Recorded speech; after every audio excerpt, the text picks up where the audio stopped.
Coming on stage next, we'll be welcoming Mr. Dennis, who will give us a presentation on employee engagement and digitization. While he comes up, I just want to say a few things about him. Dennis is currently the Chief Executive Officer of First National Bank Swaziland, FNB. And he started his career as an auditor and also worked as a merchant banking trainee. He has also served as Chief Financial Officer, Head of Operations, and was also an executive for Africa Expansion at FNB, South Africa. He has also been a Deputy CEO in Mozambique and also Lesotho. The interesting thing which is not written here is that Dennis's other name is, should I say it? His other name is called Dicalo. So the slogan for FNB is what? How can I help you? So known as Carlo, how can I help you? So you have a job for life at FNB until they change the slogan. Let's welcome with a round of applause.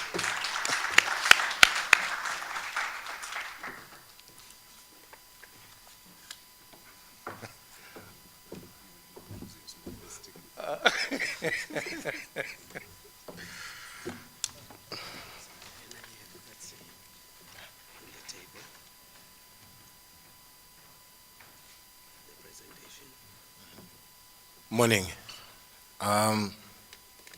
It's an honor, a very serious honor for me to be with you this morning. I take leadership conversations very seriously for many reasons, but perhaps my starting comments would be acknowledging your remarks from the ILO representative. I think everything you said, I agree with. The issues that we are battling with from a private sector perspective are 100% aligned with the observations that you've made. So thank you for making it an easier conversation for the rest of us. And whilst the gentleman puts up the presentation, I just wanted to make a few remarks. One, in the picture that you painted, which I'm going to touch on a couple of times this morning, the reaction that we've seen from the private sector is a rush to legislate or to amend legislation without understanding the complexities behind all of these changes. So we're looking at proposed legislation affecting employment in particular, and are struggling perhaps to communicate with some of our partners in the legislative environment around the things that we are building in, not only fundamentally conflict with what we think or where we think industry is going, they actually will have unintended consequences, especially around killing employment. There's need for collaboration and engagement. The second thing one perhaps would highlight is leadership conversations today are more relevant than they would have been many years ago. It is my observation that it would not be inaccurate to say we're a scared bunch in many ways. The global financial crisis that you referred to, we haven't recovered from it. Growth is still restricted around the world. And countries that were superstars 10 years ago, growing in double-digit figures, have halved that type of growth. And there's a big question mark in a lot of economies around how tangible and how realistic that growth is.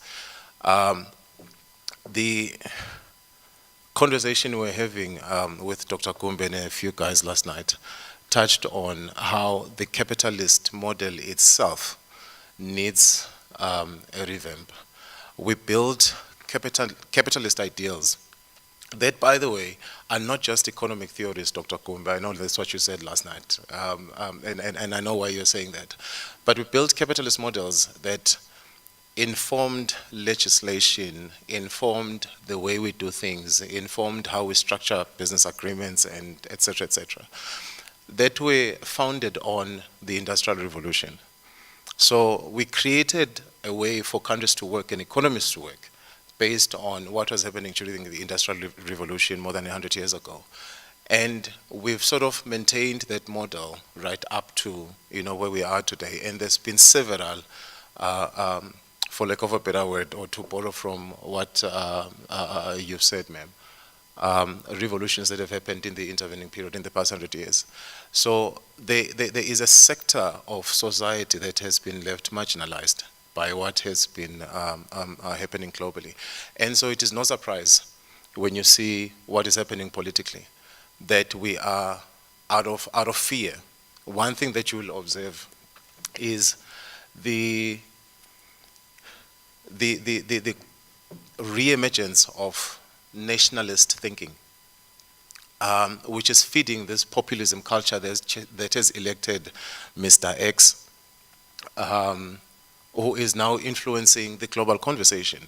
So there is a need to engage in a meaningful way around where to from here.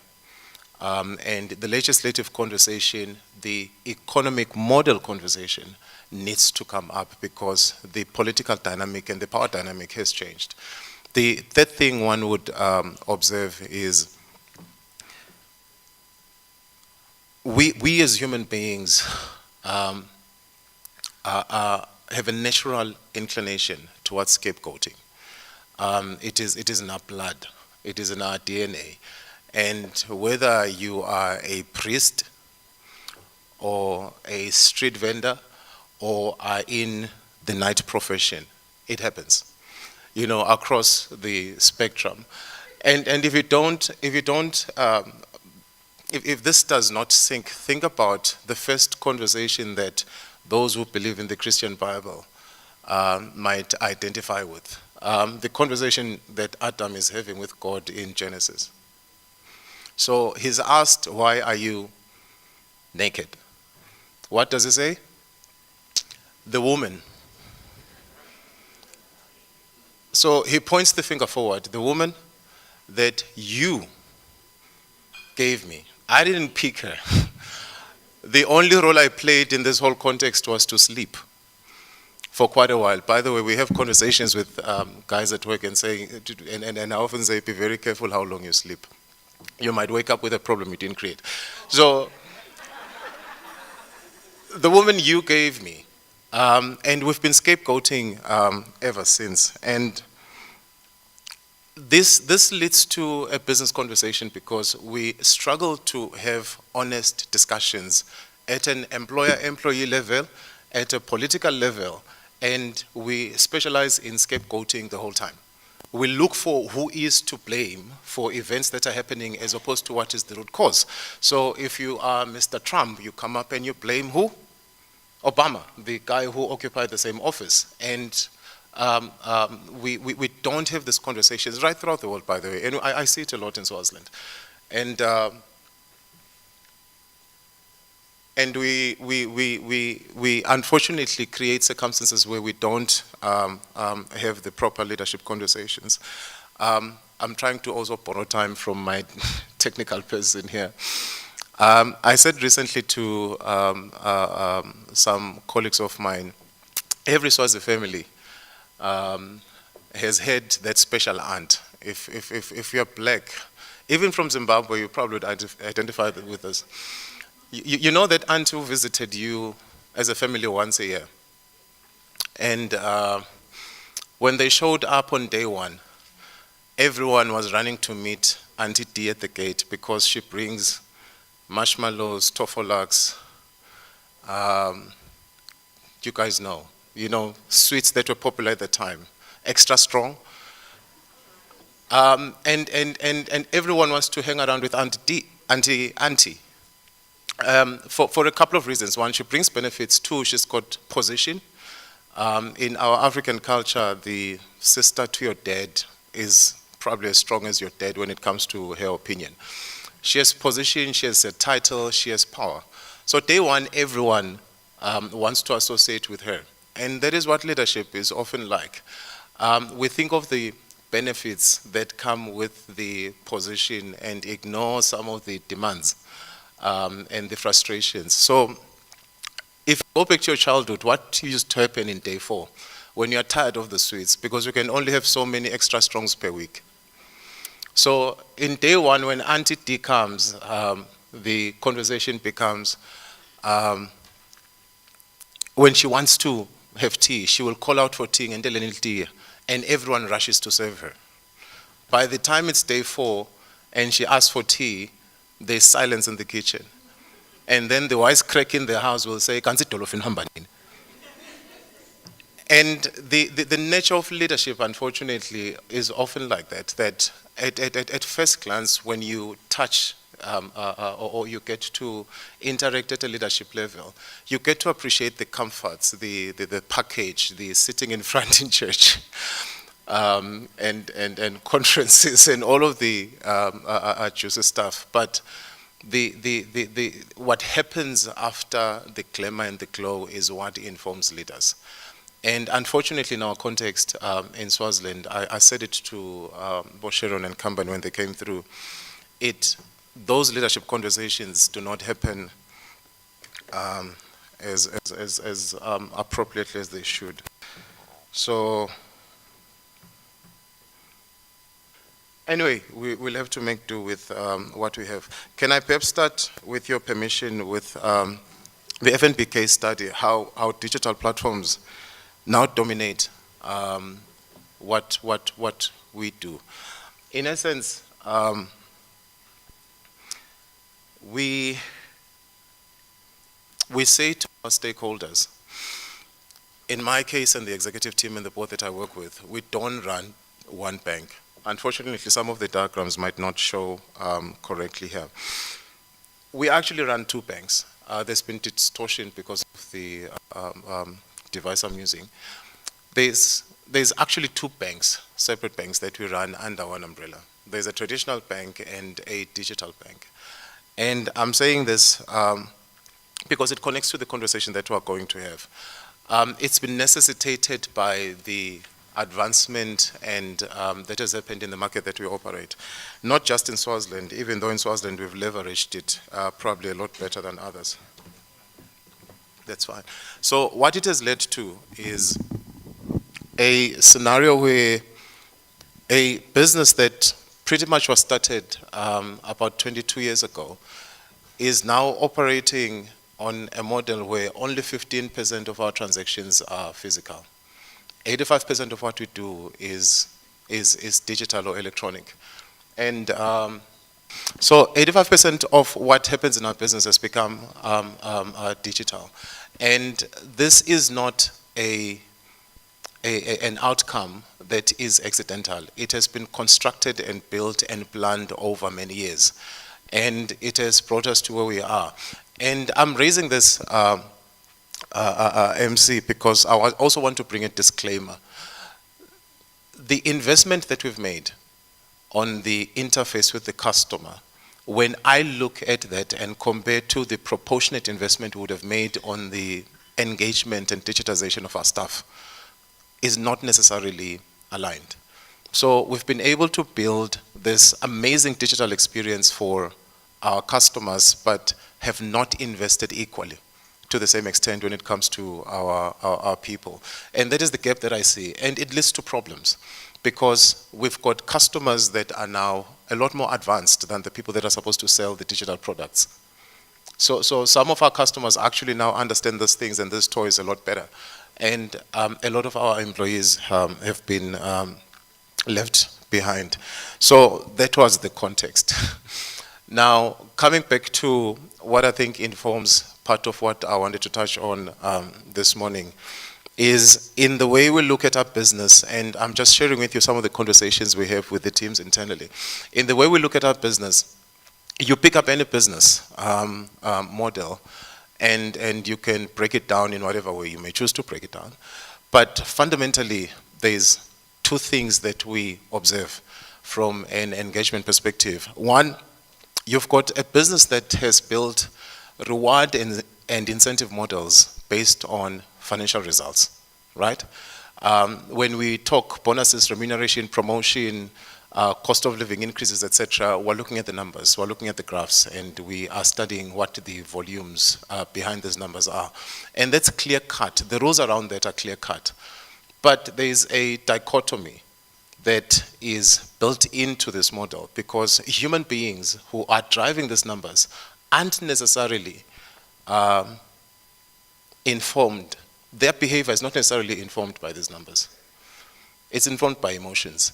So in the FNP example, for instance, August 1, we issue my FNP colleagues who are in the room will know.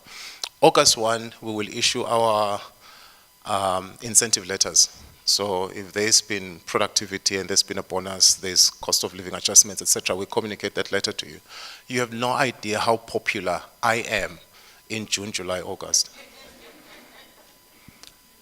Everyone will greet you, right down to the janitor, who, by the way, has no idea what's going on. But the mood in the office lifts the 2 months before that August 1 equation. And I'm raising this just to drive the point home that the stats and the stuff that we track is an event. It's not a day-to-day thing. On a day-to-day thing, people are driven by emotions.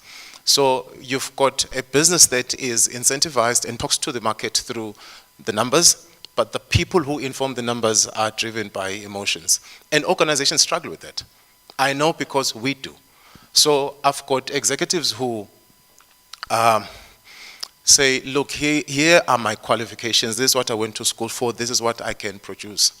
I don't want, as someone told me this week, I don't want to go to the fuzzy stuff. Which is the employee engagement stuff. You basically want to set targets and drive things from there. And the reality is our people are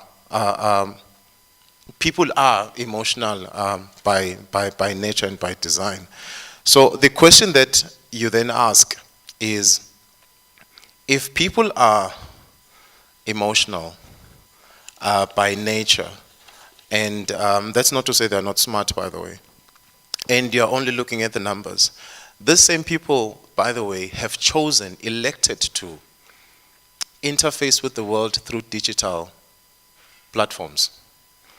So if you ignore that part, you'll also ignore the opportunity to engage these employees through these digital platforms. If you're only driving numbers and ignore what drives the human being, you'll also miss out on the digitization opportunity for employees. I read a case study, I think it was Harvard Business Review a while ago, where someone was talking about how people feel actually when they, when you've made a social media posting and the number of likes, and this person, it was actually an interview, it wasn't an article, and this person was saying, the reaction is almost similar when you are on a high. When you've taken the green stuff, we grow up north. The reaction is almost similar. The social media engagement is not about informing your friends. It's also about affecting how you feel. So when you ladies do this, when you think the shoe that you're wearing today is proper, you take a picture of the shoe. It doesn't make sense to us as guys, and I'm praying that no men here would do that. You take a picture of the shoe, you put it on social media, and someone clicks like, and they comment, and it's made your day. It's not about the shoe. It's the reaction that you've received from your compatriots.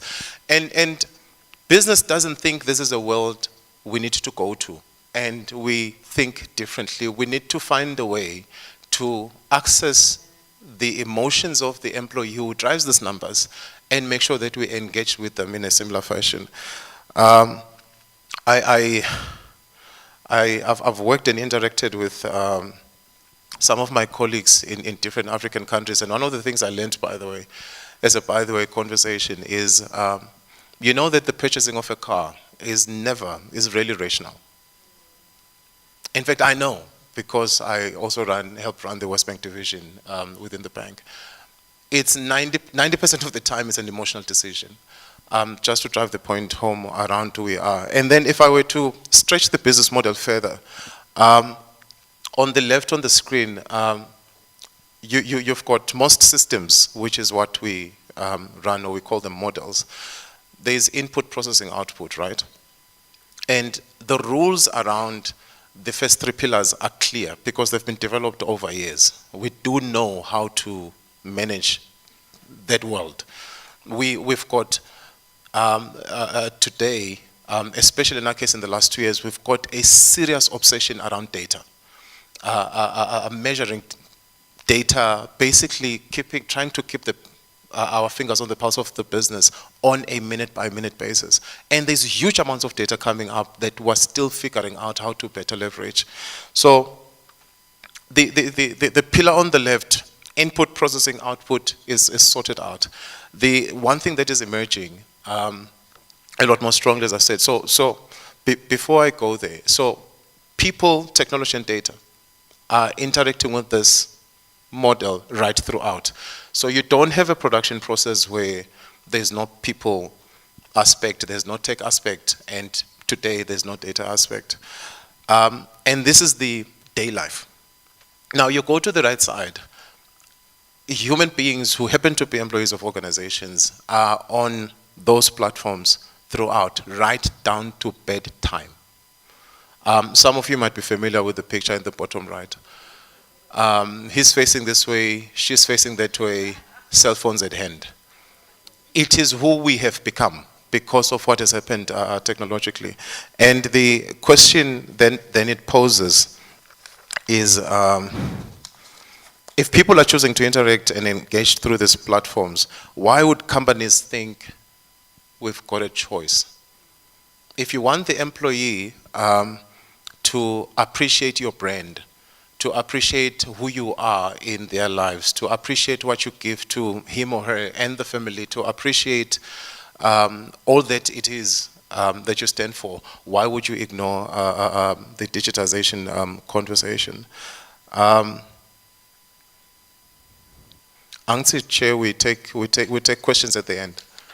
By the way, I wasn't told about this question thing. I sort of cringed when Dr. Kumbi mentioned it. So what does the data equation change? I would argue it's a lot. In the conversation we're touching on last night, I won't go into detail there. The power equation between leadership and the led is changing. You would have seen some of the protests that happened in SA and around the world, by the way. So I will bring the Fees Must Fall protest. I would bring the Arab Spring conversation. There's a lot. But in the old model, your leadership, or what we think is the existing model, I don't think it's the case anymore. The people in top have all of the power because the laws, the procedures, the disciplinary procedures are very clear. But the reality is, power is no longer defined by the disciplinary code at your place of employment. The people who actually have a much bigger role around influencing how things happen and how quickly they happen are the guys that leverage not just social media, but leverage digital platforms a lot better. So the power equation has changed. And as an organization, if you do not recognize this, then you might actually be missing out on a lot more, and you will fall behind, I can guarantee that. So in the olden days, I know a lot of companies still do that. Who's the opinion leader in the organization? It tends to be the CEO, in some instances the CEO and the chairman of the board. And how do they interact with staff? There's a monthly newsletter, a quarterly newsletter. By the time the newsletters come out 3 months later or a month later, there's been a million conversations happening in between. And in a lot of organizations, I've seen it with the strike action that we are faced recently, that in a lot of the chaos that impacts businesses, there will be characters who are leading the conversation behind the scenes and are interacting through WhatsApp, through other channels to drive the conversation. So if you are going to sit in your leadership perch and think, I don't need to engage through some of these platforms, you might miss out. I won't go into detail per se, but I've been taught a lesson in the last couple of years around this employee engagement thing that I'm part of a WhatsApp group that includes, I think it's around 200 and something employees. And when there's a development or when there's a question being raised, I want to be able to respond quickly, and I want them to have the freedom to ask questions that quickly. And it's early days, but it's something that we're trying to build up to and engage. So the information age is changing a lot. And then on the customer side, and I can't necessarily speak to this digitization equation without ignoring this, you would have seen the Dove nonsense that happened this week. I'm calling it that because that is what it is.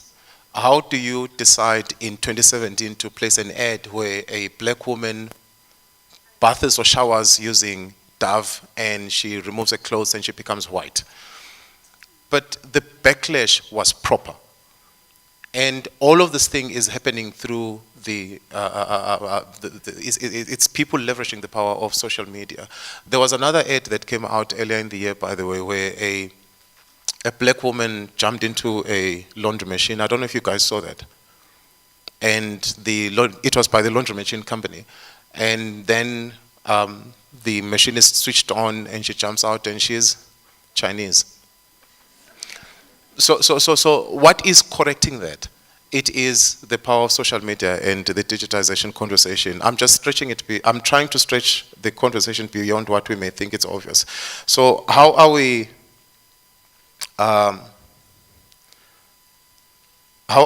reacting to this in business? One, it is affecting how we hire. To give very practical examples, typically as a bank, we've been hiring people with a degree in economics, finance, commerce, because we don't have a choice in law as well.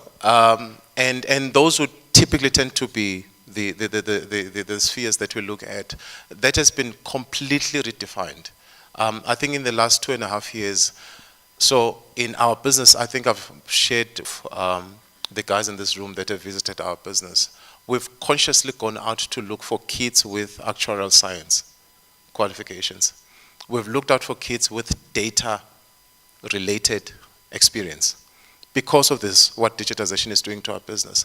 We've looked for an industrial engineer. We've looked for a chemical engineer, and we've got one in the business already.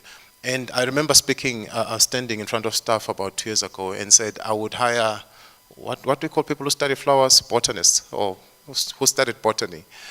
I would hire, the qualification issue is informed by a deliberate attempt on a business to hire people who are not like us. Consciously, because if you put a bunch of bankers in the same room and people are shaking their heads. That's not very good feedback. If you put a bunch of bankers in the same room and you try to solve problems for a customer who is now digitized, guess what they will do? We go back to the solution that worked 10 years ago. That when Mr. So-and-so was still here, when this problem came up, this is how we solved it. And yet, what we're doing with these kids is saying, here's a problem that we have.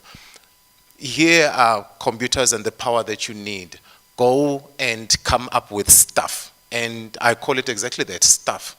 And they come back and say, we've looked at the data, we've looked at where this particular class of customers is interacting in terms of social media, and this is how we think we can access them with, this is how we think we can. And this is, by the way, it's early days. But I'm particularly excited about it, and it's a program that will not stop. We are going to continue looking for a couple of those kids who are not like us. So it is influencing how we hire. I'm actually talking to the second. It's influencing who we hire. I think the first one is obvious. It is influencing how we hire. We are not, I think all of us in the room, just going through the advert and receiving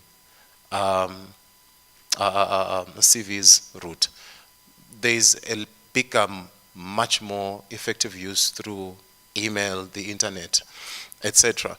And I've got executives that have helped to recruit into the business without never having met. Why? By using the content that they've put. So some of you who may not take this thing serious, the content you put out on social media, it's not irrelevant.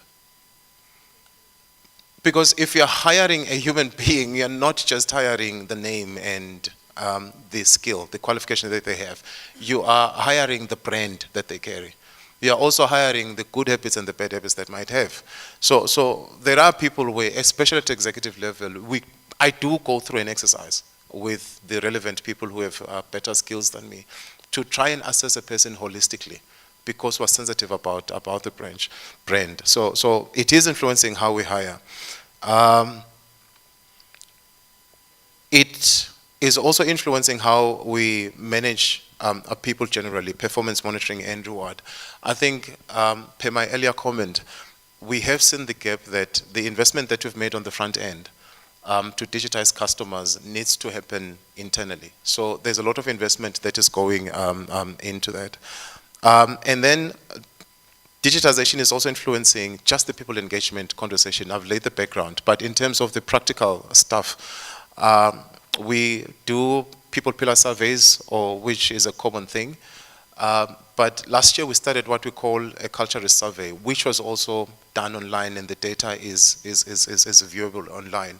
We're looking at staff assessments or engagement assessments that are going to happen a lot more frequently than just the 3 months, etc. In fact, I've asked our HR team to find a way of measuring engagement on a day-to-day basis, so that we know what people are happy or unhappy with. And this is part of the process of leveraging what's available in the digital era to impact practical business decisions. As I said earlier, it cannot be ignored. The one part that I think has been a concern, especially in the last 18 months or so, is the emergence of data information risk. Because of the digitization era and the technological advancement that is happening, we've become a lot more concerned about how our information within the business also gets shared. So it's tough for you guys to think about. In our case, we've disabled, something as irritating, we've disabled the USB ports. You know, computer. We've disabled that across all of the network because of the risk that anything that we say or communicate or action would actually could be shared irresponsibly. And this, I've just summarized this as MC as just the 5 examples of how we're reacting to this. And then the next conversation, if you'll allow me, is how do we move to get employees better engaged in a digitized environment? This is difficult. It's extremely, extremely difficult. I have, you spoke about insecurity. Our older employees, I'm not saying this so that you go ask them, there are people who genuinely feel very insecure. We've introduced certain technology, for instance, now, which is in its early stages, to try and automate deposit taking. And there are people who have come to say, let's talk. What does this mean for me, for my job, etc. So the adoption rates for your older employees is not as strong. So it's something that we need to invest in, but what we've done in the meantime is that we've fitted the flash strategy that I showed earlier, that digitization conversation is right at the center of our purpose, our reason for existence. So in the case of F&B, the digital story is not an add-on, it is the reason for our existence. A couple of years ago, there were guys that came together in one of the countries where we operate, and they started a bank from scratch, applied for a banking license, and they made it an aim not to have a single branch. It was strictly an e-bank. It did so well that it became a bit of a discomfort. We eventually approached them and wrote a check. They're now part of F&B. So our reason for existence is the digital story. The second thing is that digitalization, in my view, should be part of the strategy debate at board and exco level. It's not something that 1 or 2 managers, HR and finance, meet and agree upon to say, why don't we engage this platform? It's a discussion that needs to happen at a board level. 3, I think leaders need to get out of the box. we have not even scraped the surface when it comes to understanding digital capabilities in the information age. And mostly because there is fixation around what used to happen. I'll be cautious in sharing one experience. When we introduced online banking, I sat with a colleague of mine who was working in Bank X. We introduced online banking, and we started the advertising campaigns like many years ago. So this guy who used to be part of Bank X says, we actually went to, or our board members asked in a board meeting or in conversations as executives to say, why aren't you doing the same thing? And the response from the leadership was, how many people have laptops? How many people, not laptops, but computers? This is a small thing. It's only for niche. There's hundreds of billions being channeled through this platform every year. And to me, the catch-up role that Bank X or Bank Y may be trying to play today is actually informed by decisions not made by the current leadership, but whoever was a leader 20 years ago, who said, ignore this thing, it's a small thing, only a small number of people have computers, and ignored the fact that there might be other technologies that are coming up. So I think we as leaders need to get out of the box, and probably in this conversation, I, as much as the older guys should also try and play catch up, I think sometimes we need to open the door for the young guys to define the story. Because more often than not, I sit in meetings where Nzangayetu and older are trying to define this digital story and they don't understand what they're talking about. But because they're in a position of power and influence in the organization, they believe they should lead it. So get out of the way. Allow the 22-year-olds to define this thing. And for who works for you and who you hire matters. I've been very particular around who runs HR, and if there's anyone in our organization who probably operates under a lot of pressure, it's the HR guys. Because for the people that run HR, and the influence that the HR function has in organizations, if HR is not getting this, then the employee engagement story stops. You as HR leaders have to get this, have to understand the value and the prospect it has in terms of creating the future for the business. And then the reasons and incentives for digitization must be clear, and the disciplinary processes must be aligned. That's an operational conversation I won't go into. Now, there's one myth that I often come across. It does happen at strategic conversations, that digitization is not for us as yet. It's a developed country story. It's not here, and I'm saying the world is changing under our feet, and we don't even see it. It's a myth to say Africa is not digitizing. It's already digitized. What hasn't happened is that the laws, as I said earlier, haven't caught up. Nation states have not caught up, and we are following a conversation that is created and led by someone else. And as a final comment, whilst we talk digitization and how we engage our employees, the basics still matter. It's not about the stuff in the toolbox, it's about how you use the tools. I say this and I note it from experience, because you do get into strategic conversations at a department level or at a broader national level, and people obsess about the tools. It's still a human being. Yes, we've got the thing, but it's still a human being behind the technology. Do not ignore the human being. I thank you. Sorry if I've taken too long.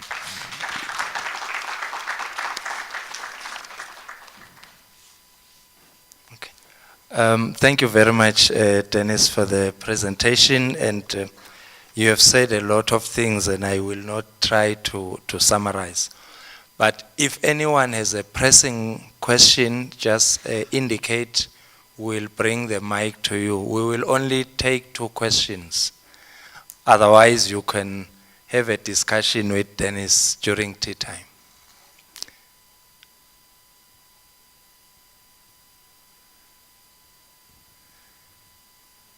In my earlier life, I used to be a teacher, so when there are no questions, please don't go down.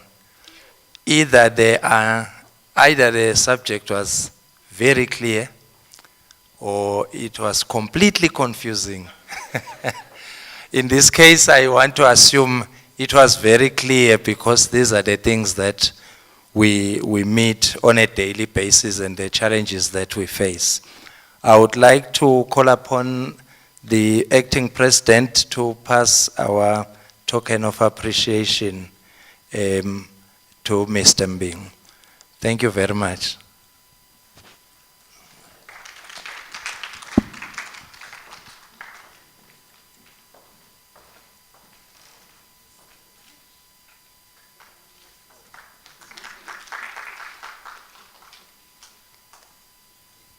How can I help you?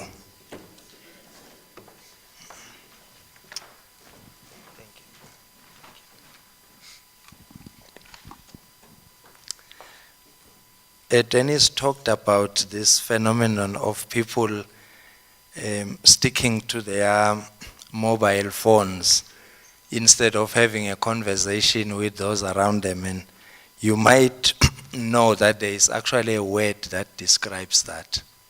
Salad. It's called fobbing. It's a combination of snapping and phone. So you are snapping the people you are sitting with and you prefer your mobile design, your mobile device. So let's not have fobbing during the presentations. Ladies and gentlemen, we'll take a short break for tea. And we are encouraged, of course, to visit all the stands that are in the foyer on our way out and on our way in. Thank you very much for being a good audience.